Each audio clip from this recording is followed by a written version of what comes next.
I come not to praise Caesar, but to bury him. And then he launches, Mark Antony launches into a speech that praises Caesar and tells you what a wonderful man Caesar was.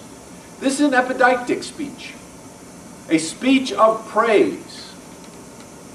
You've been in the locker room, no doubt, when the coach has read you the riot act. Yes? No? Coach has never at halftime gone, "You weenies, how can you do this? Pick up the defense." No? This is a speech of blame. This is a speech of blame. You go on the internet and you'll find all kinds of rants. Some of the favorite YouTube videos are ranting videos. This is an epidictic speech. It is a speech of blame. Your next assignment is to create a speech of praise or blame. In a broader sense, these are speeches that entertain, that inspire, that look forward to special occasions, that treat special occasions. So let's take an example of what special occasion might you speak at? Kitty, what special occasion might you speak at?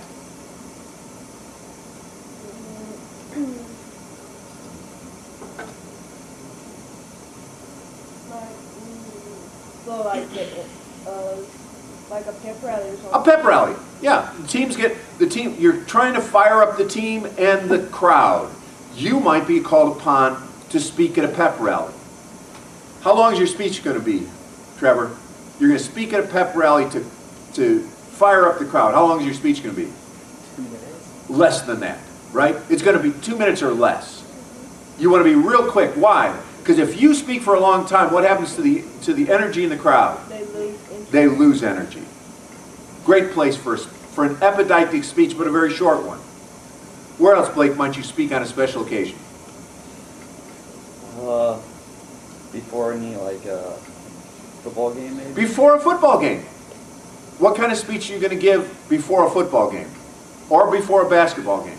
Hype speech. Hype. You want to. Among the Indians, this was called counting coup, and when the Indians gathered together, and we know this from a book called Black Elk Speaks. Black Elk was a chief of, I think, one of the Dakota tribes. But the Indians would gather around the war council, and the leader would make a speech on how many coups he would take the next day, how many of the opponent warriors he would kill the next day. And that would be followed by another warrior standing up and talking about the same thing, and another warrior doing the same thing. And it's like the coach's speech that gets you fired up to get out on the field. You wouldn't respond well if the coach said, "All right, guys, we got a tough opponent today. I don't really expect you to win. Just want you to get out there, do your best. I know you're going to get crushed, but as long as the score is under 20,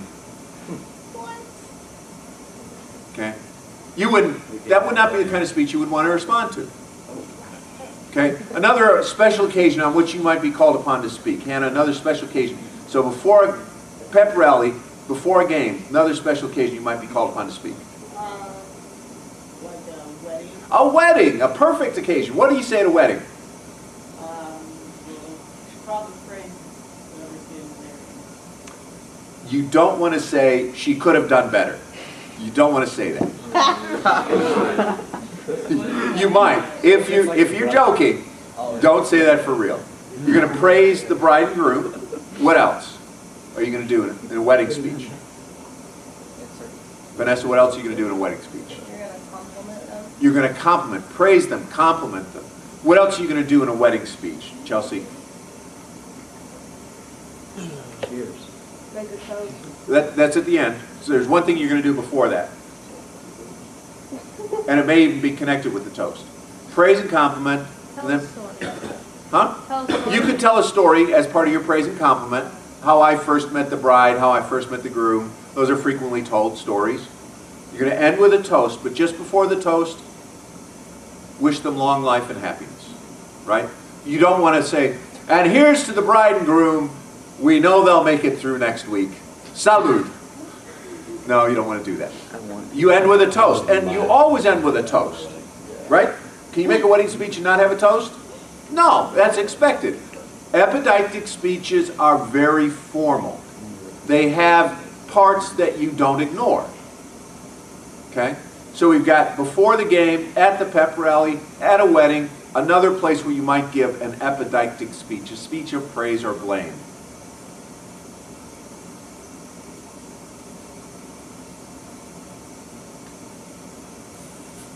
A funeral? At a funeral. At a funeral. At a funeral, you're going to talk about whom? You're going to talk about you? The dead person. No, you're going to talk about the deceased. What are you going to say about the deceased? That's getting to the point. It's very direct, the dead person. What are you going to say, Kitty? What are you going to say about the deceased? Are you going to tell everybody at this point you hated them? No, you're gonna tell them what a great life they lived, and how they were as a person and stuff like that. How they were the person who inspired you, and you're going to say good things about them. Did any of you watch Whitney Houston's funeral? Did you watch it? Yeah. Did Whitney have a rough life? Yes. Did Whitney bring a lot of troubles on herself? Yes. Yeah. Did anybody say that? No. No. What did we say about Whitney? How She's she a great, was a great person. great singer. She had Great singer, great person. always had a smile and stuff like that. Yeah. Always had a smile, always welcomed friends, always welcomed, they didn't know any enemies. All those good things that you would say about someone. This is an epidictic speech. Again, it's fairly formal. That is, it has parts that are required. You cannot condemn. Although, as we'll see, there are some occasions in which that can happen. Where else might you speak on a special occasion? Graduation. Graduation.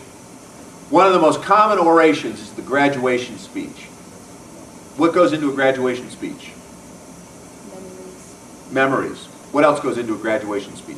Stories. Stories. What kind of stories? Just over the years with your The, classmates. the stories that will evoke the memories. Yeah. Okay? What may you not say in a graduation speech? We hate the school. We hate the school. We hate this school. This place sucks. When you graduate from any place, when you graduate from here or any place else, are you going to have some memories of things that sucked? Yes. Absolutely. Will the food always have sucked? Yeah. Yes, absolutely. Believe me, that was no different from my undergraduate institution than for you guys. We all thought the food sucked. It sucked so bad I gained 20 pounds my first year. I blew past the freshman 15. That was how bad it sucked. I couldn't stand the food. Oh, they forced me to eat it. They forced it down my throat. Okay? But you don't say that. That's not part of an epidictic speech. Any place else you can think of where you might have a special occasion speech. So it's teams, pep rallies, weddings, funerals, graduation, any place else. In chapel. In chapel. What are you going to say in chapel? Yeah, exactly. Never been there. I haven't been there, so you don't know. But it is a specialized speech. It is an epidictic speech. Most preaching is epidictic. Most preachers don't really think that we can get our congregation to actually do something. So we don't try for that. We try to move them. We try to reach them in their hearts. We try to inspire them. These are speeches of inspiration. Motivational speaking and preaching have a lot in common. Motivational speaking does not ask you to actually do something, but to feel something. Now, there are some motivational speakers who will ask you to do something right there. Tony Robbins used to ask people to walk on fire until a couple of people didn't do it the right way and ended up with burnt feet. And he got sued because he's got deep pockets. Okay? So just a bit of advice, lesson number one. If you want to sue somebody, don't sue me. Don't sue the college. Neither of us have deep pockets.